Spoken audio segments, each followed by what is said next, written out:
다시 광야 속으로라는 제목으로 오늘 말씀을 좀 나누겠습니다. 사무엘하 15장은 압살롬이 다윗의 왕권을 빼앗기 위해서 아주 치밀하게 세운 그 계획을 이제 드디어 실행하는 장면이 나옵니다. 우리 사무엘하 15장 6절 한번 읽어보겠습니다. 이스라엘 무리 중에 왕께 재판을 청하러 오는 자들마다 압살롬의 행함이 이와 같아서 이스라엘 사람의 마음을 압살롬이 훔치니라.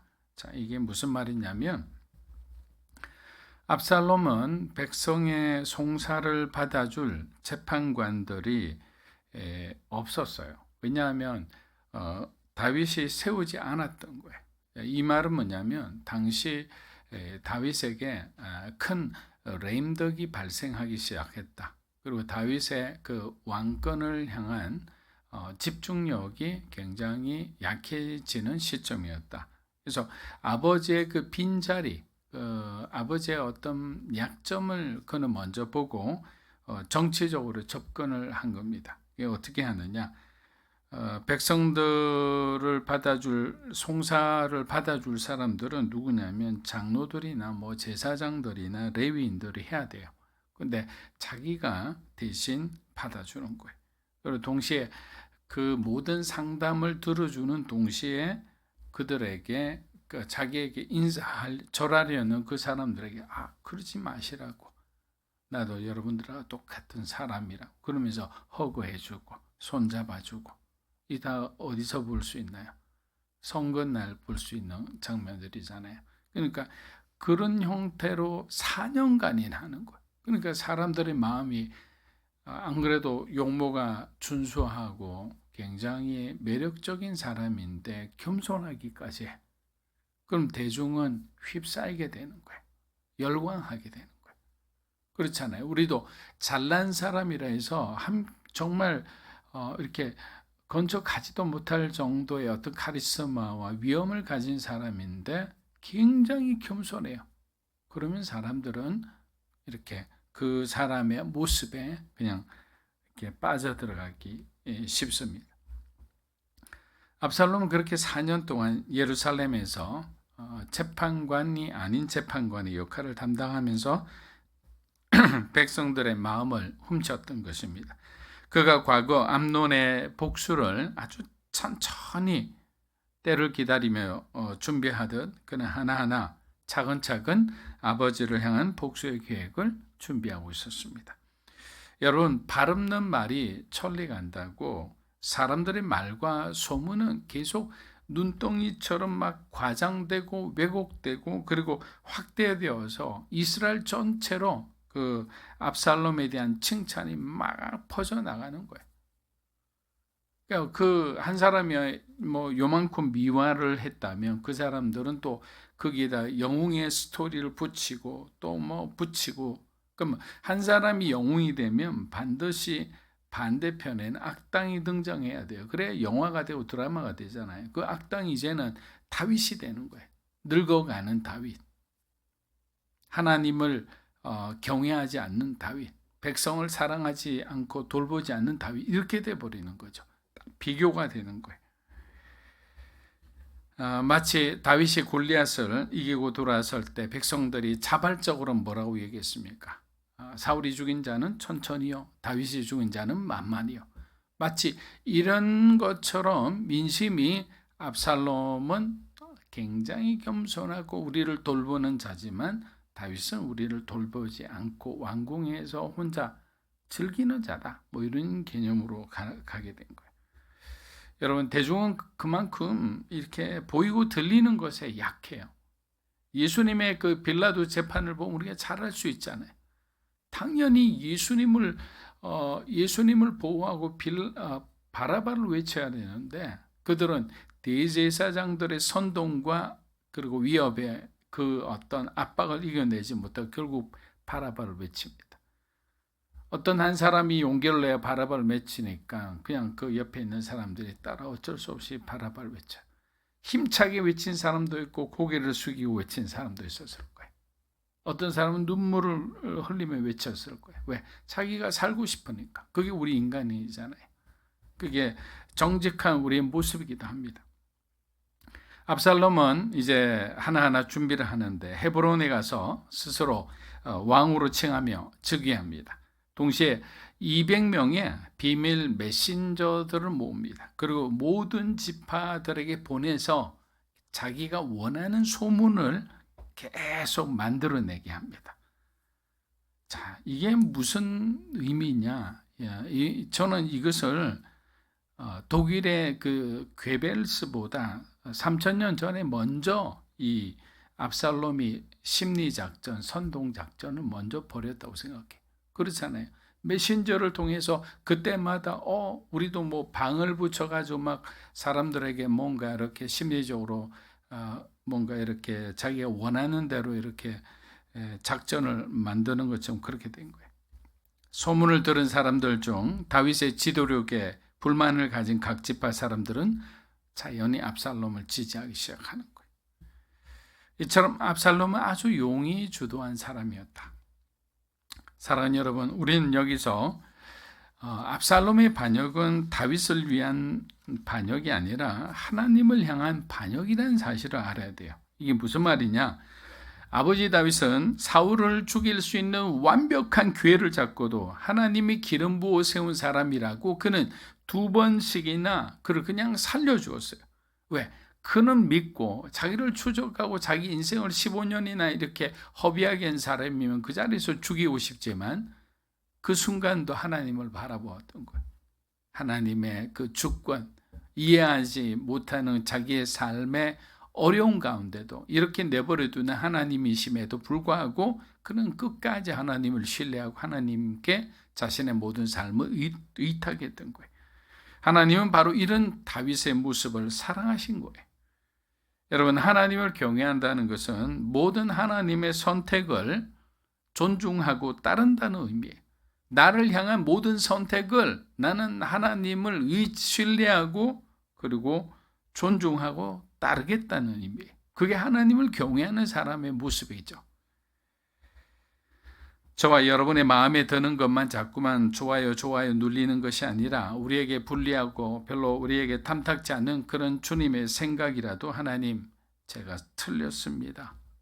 하나님, 제가 따르겠습니다. 라고 말할 수 있는 사람이 진정한 하나님의 사람이다 라고 할 수 있습니다. 사무엘하 5장 12절입니다. 제사 드릴 때에 압살롬이 사람을 보내 다윗의 모사 길로 사람 아히도벨을 그의 성읍 길로에서 청하여 온지라 반역하는 일이 크가매 압살롬에게로 돌아오는 백성이 많아지니라. 자, 놀랍게도 다윗의 최측근이에요. 다윗의 책사, 이 아히도벨 맞아 압살롬의 편으로 들어갔다는 소식을 듣자 다윗이 충격에 빠집니다.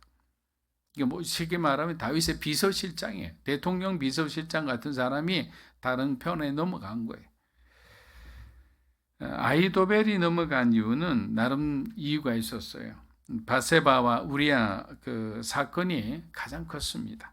아히도벨은 매우 유능한 다윗의 책사이기 전에 바세바의 친할아버지로 나옵니다. 그는 자신의 손녀딸과 사위 우리아를 무척 사랑했습니다. 그런데 다윗이 그들의 가정을 완전히 망쳐놓은 거죠. 비록 지금은 다윗에게 중용이 되어 이스라엘의 아주 중직을 맡고 있으나 그의 마음 한켠에는 다윗을 향한 분노, 다윗의 공의롭지 못한 행동에 대한 그 마음속에 불만이, 그 저항이 있었던 거예요. 그러나 중요한 것은 상처를 다스리지 못한 이 아히도벨의 잘못된 어떤 판단은 결국 하나님을 등지고 반역에 가담하는 그런 어리석은 선택을 낳게 된 거예요. 그리고 자신이 낸 다윗을 죽일 계략이 다윗의 친구 후세에게 막혀 무산되자 결국 자살합니다. 여러분, 이 모습에서 누가 기억나죠? 가룟 유다 같은 사람이 돼버린 거예요. 같은 무리였어요. 예수님의 같은 제자들이었어요. 근데 그 무리에서 한 사람이 나가서 배신을 하고 그리고 그 배신하고 난 뒤에 자기가 후회하고 죽어버리잖아요. 사무엘하 15장 13절에서 14절입니다.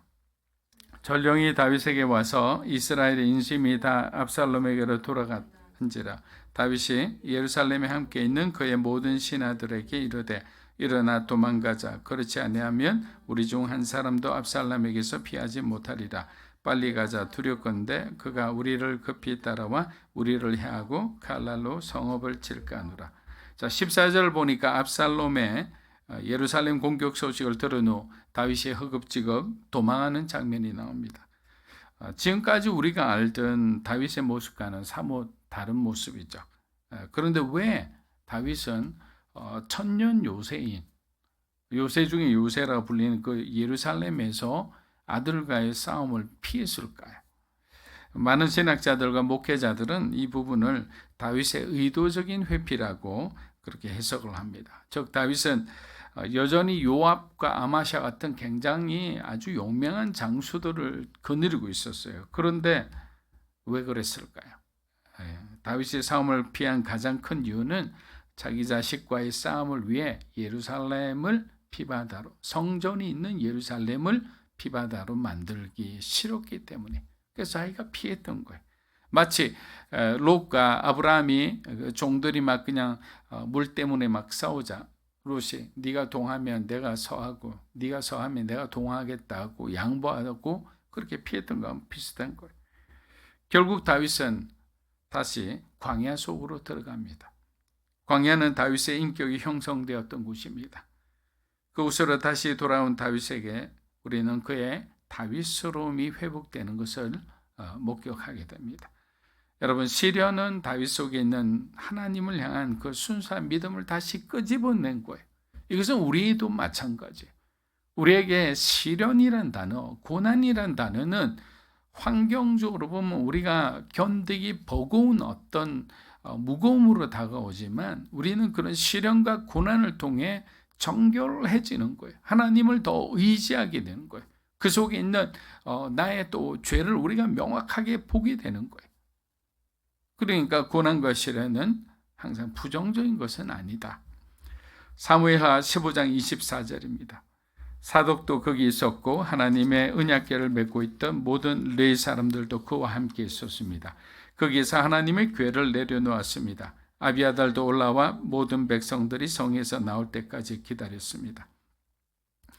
자, 이제 피난한 장면들이 나오죠. 사독과 레위 사람들이 이제 하나님의 궤를 당연하다듯이 다윗에게로 메고 왔습니다.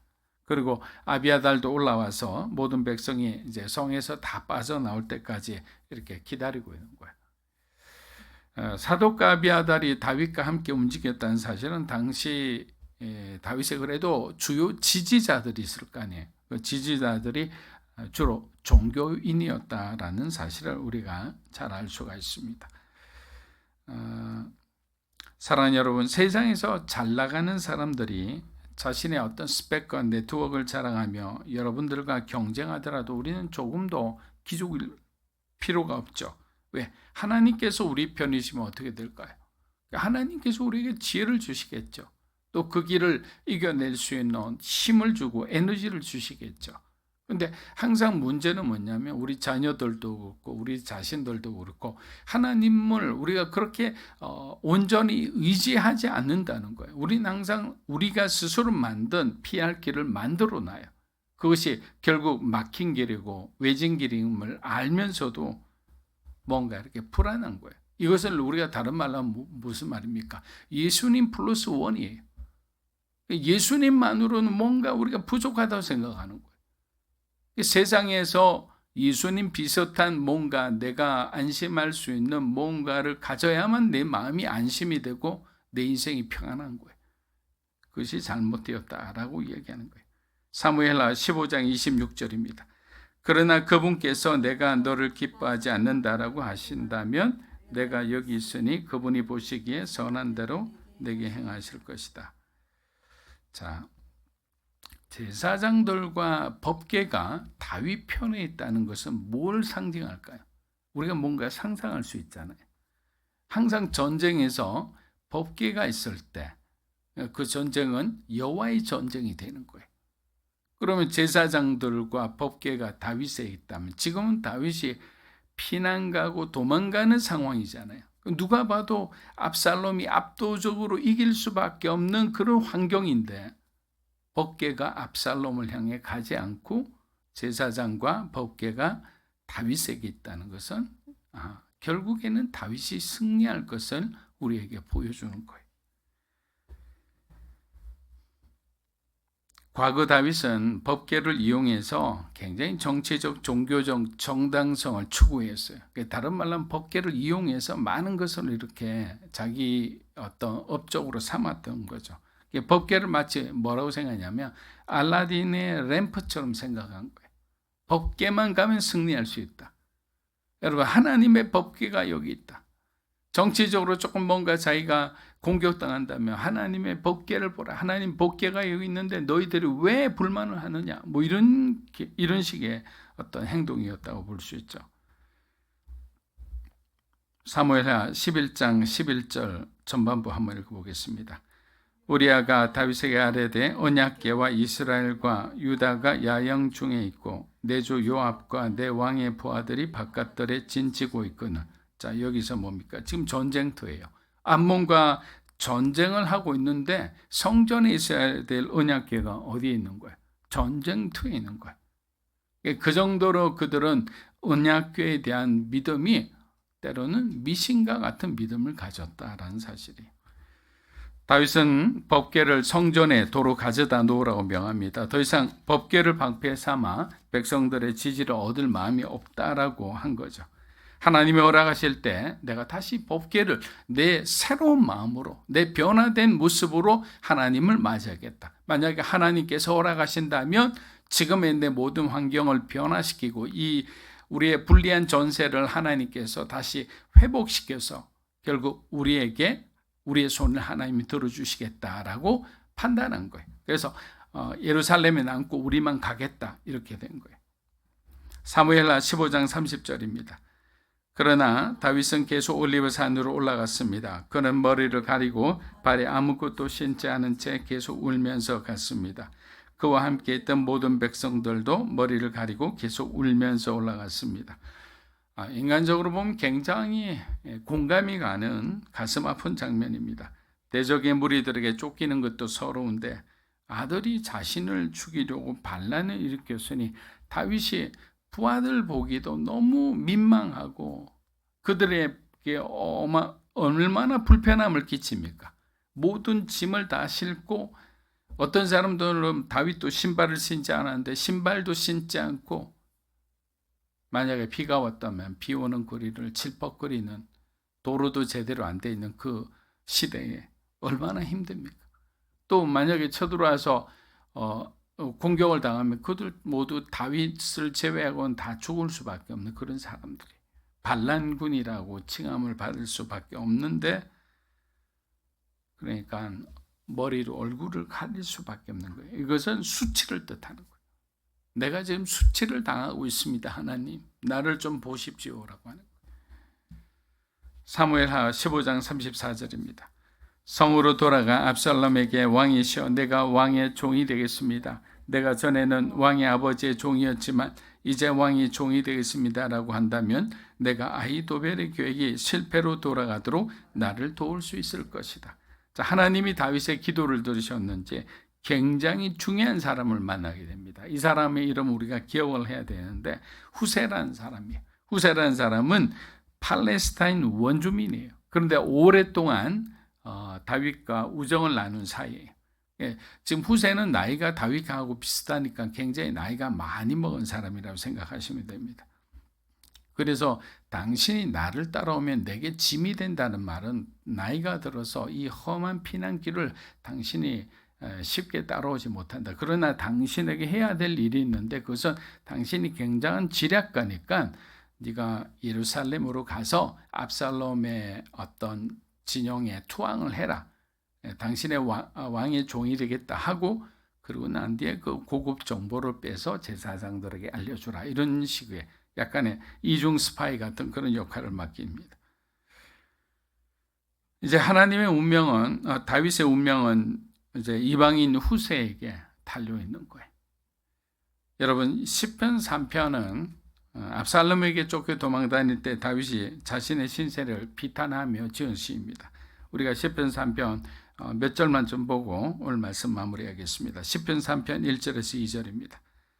여호와여, 나의 대적이 어찌 그리 많은지요. 일어나 나를 치는 자가 많으니이다. 많은 사람이 나를 대적하여 말하기를 그는 하나님께 구원을 받지 못한다. 자, 다윗의 자신의 지금 다급한 상황을 지금 하나님 앞에 말하고 있습니다. 그런데 여러분, 중요한 것은 우리가 처음에는 이렇게 1절, 2절처럼 우리 자신에게 집중할 수밖에 없어요. 내 자신의 결핍과 내 자신의 처지를 우리가 원망하거나 넋두리할 수밖에 없어요. 그것은 누구나 그렇게 돼요. 암 환자도 처음에 암 환자가 딱 되기 시작하면 그 다음에는 원망과 분노가 일어나요. 아무리 좋은 신앙인이라도. 왜? 하나님을 위해서 이렇게 열심히 내가 살았는데 왜 하나님은 나에게 죽을 병을 주십니까? 라고 원망하는 거예요. 그 김동원 목사님의 고백을 들어봐도 마찬가지예요. 내가 주를 위해서 이렇게 한국 교회를 위해 이렇게 헌신했는데 왜 나에게 죽을 병을 하나님 허락하십니까? 편안하게 죽는 것이 소원이라고 그렇게 기도했는데 왜 나에게 이렇게 고통을 주십니까? 숨쉬기도 힘든 이런 상황에서 내가 이제 더 이상 무엇을 하겠습니까? 그런데 시간이 갈수록 마지막에는요, 하나님 앞에 모든 걸 의탁하게 돼요. 그리고 회개하게 됩니다. 지난날의 삶에 대해서. 마찬가지예요. 그런데 1, 2절 상황은 좋지 않아요. 그런데 3, 4절, 우리 3절에서 5절 한번 읽어보겠습니다. 여호와여, 주는 나의 방패시요 나의 영광이시요 나의 머리를 드시는 자신이다. 내가 나의 목소리로 여호와께 부르짖으니 그의 성산에서 응답하시는도다. 셀라. 내가 누워 자고 깨었으니 여호와께서 나를 붙드심이로다. 자, 광야의 시간이 깊어질수록 더 이상 버틸 수 없는 상황 가운데로 가자 비로소 다윗은 그의 시선이 하나님을 향해 가기 시작하는 거예요. 여러분, 바로 이 순간이 그의 인생의 반전이 시작되는 거예요. 저와 여러분도 마찬가지예요. 지금까지 정말 주위를 원망하고 나 자신을 원망하고 정말 그 마음에 그냥 쓴소리만 계속 나오다가 이제 하나님을 내가 고개를 들어 바라보는 순간 내 마음이 위로를 받죠. 새 힘을 얻죠. 다시 살 용기를 얻게 되는 거예요. 중요한 것은 그래요. 항상 여러분들이 나락에 떨어졌다 생각했을 때는 가장 부정적으로 생각하게 하는 것들에게 예수 이름으로 명하노니 나를 부정적으로 생각하게 하는 그 모든 나쁜 생각들은 떠날쩌다라고 말하는 거예요. 하나님의 생각, 하나님의 지혜, 성령의 9가지 열매가 내 삶에 충만할지어다 라면서 선포하면서 여러분들 일어서야 되는 거예요. 그렇게 하면 우리의 생각이 바뀌고 마음이 바뀌면 또 어떻게 우리 의지와 행동이 다 바뀌게 되는 거예요. 근데 우리 생각이 자꾸만 어디에 꽂혀 있으면 그 생각대로 내 의지가 움직이지고 내 행동이 그렇게 이렇게 나쁘게 변하는 거예요. 사랑하는 여러분, 머리를 던다는 것은 다윗을 향한 하나님의 회복의 메시지인 거예요. 우리의 머리를 들어주시는 거예요. 처박힌 머리를. 어떤 상황 가운데더라도 우리를 건져주시는 분이 예수 그리스도 한 분밖에 없음을 기억하고 주님을 의지하고 나가는 여러분이 되시기를 주 이름으로 축복합니다.